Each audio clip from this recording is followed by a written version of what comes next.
Il-ġonna tal-Buskett tal-sena oħra daru f'villa sieħ ta' festivitajiet fl-okkażjoni tal-festa ta' San Pietru u San Pawl, jew inkella kif magħruf aħjar il-festa tradizzjonali tal-Imnarja. Ninsabu propju hawnhekk ġew il-Buskett għall-festa tradizzjonali Maltija l-Imnarja fejn numru kbir ta' nies li qed jaraw mhux biss l-ikel tradizzjonali Malti iżda wkoll l-annimali, in-numru kbir ta' annimali li hawn hawnhekk. Fuq fom it-tfal koll espremew il-gost li jieħdu meta jmorru l-Imnarja u jaraw l-annimali. Nħu pjaċir nara l-annimali. Jien joġobni nara naċ il-baqar u żwiemel. Noqgħod nara l-annimali.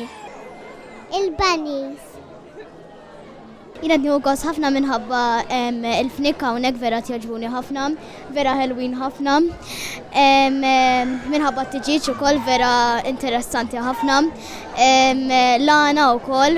Joġobni għax nara l-fnik, nara it-tiġiġ, nara l-klieb, żwiemel u ħafna affarijiet aktar.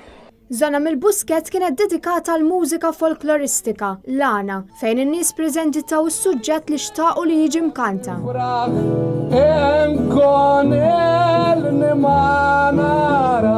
Barra li kienet tradizzjonali kien hemm ukoll numru ta' muturi tal-ħart li jistartjaw bl-idejn.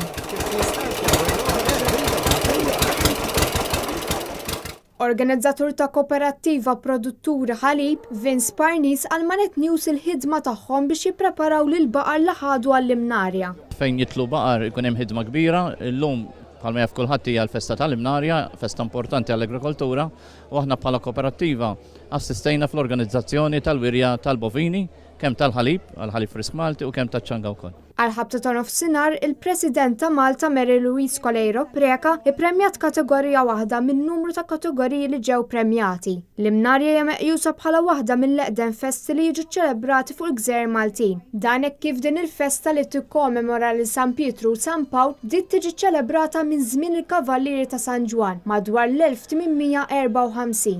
Kristin Mamo għal Net News mill-Buskett.